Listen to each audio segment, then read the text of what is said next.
Ya, jadi bukan hukuman mati. Yang kedua,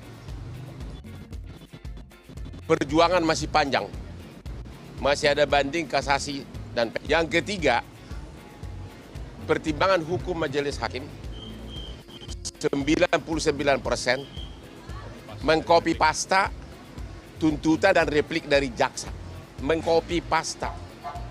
Ya, contohnya, contohnya, ada nggak kalian lihat pertimbangan hakim mengenai perintah dari Teddy Minahasa tanggal 24 September agar musnahkan, tidak dipertimbangkan sama sekali. Harusnya dipertimbangkan. Ya, kalaupun ditolak harusnya dipertimbangkan. Karena apa? Sebagai contoh, orang bisa aja merencanakan suatu tindak pidana. Akhir pada mau dilaksanakan tiba-tiba dia berubah pikiran. Mengatakan tidak jadi.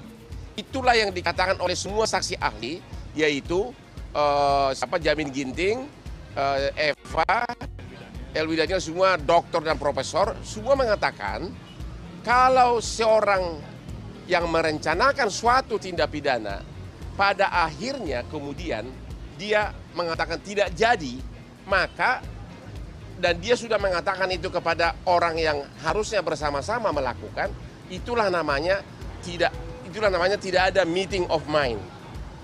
Sudah tidak ada lagi pertemuan kesepakatan untuk melakukan tindak pidana itu. Itu sama sekali tidak dipertimbangkan oleh hakim. Tanggal 28 September jelas-jelas semua saksi mengatakan bahwa Teddy Minahasa sudah perintahkan musnahkan. Yang kedua, mengenai menikmati uang, mana ada saksi? Tidak ada saksi. Yang ada saksi hanya si Dodi. Tidak ada saksi yang mengatakan bahwa dia menerima uang. Tidak ada sama sekali. CCTV juga mengatakan tidak. Ya, apalagi? Ya, juga tidak ada saksi mengenai penukaran sabu dengan tawas. Tidak ada sama sekali saksi. Jadi nggak dipertimbangkan bahwa memang tidak ada saksi. Jadi semuanya putusan hakim tersebut mengambang. Sangat mengambang. Dan yang paling parah adalah yang sama sekali menyampingkan pasal 5 dan 6 Undang-Undang ITE yang mengatakan bahwa apabila buktinya adalah bukti elektronik seperti WA chat, harus di digital forensik secara utuh. Secara utuh, ini tidak dipertimbangkan. Berarti hakim benar-benar melanggar Undang-Undang ITE. Hakim telah melanggar hukum acara. Begitu parahnya pelanggaran semuanya. Ya, benar-benar mengcopy pasta pembelaan replik daripada jaksa. Itu kira-kira. Udah pasti banding. Sampai PK nanti masih panjang perjalanan ini. Ya. Itu yang sabu di Jakarta tuh belum bisa dibuktikan ya, Bang ya?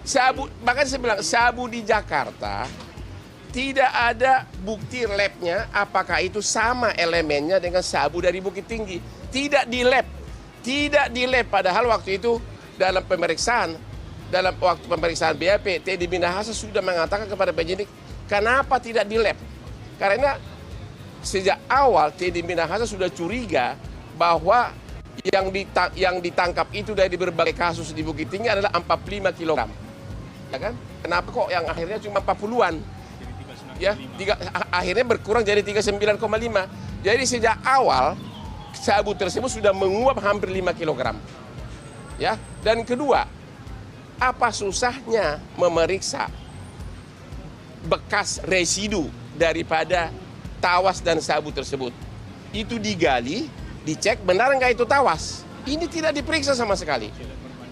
Tidak ada uji lab perbandingan antara sabu yang di sini sama sabu yang di Bukit Tinggi. Dan yang lain, semuanya tidak ada saksi 2 orang. Satu saksi semuanya. Ya, makanya kata hakim tadi bahwa seolah-olah saksi mahkota. Memang ada saksi mahkota, tapi hanya satu.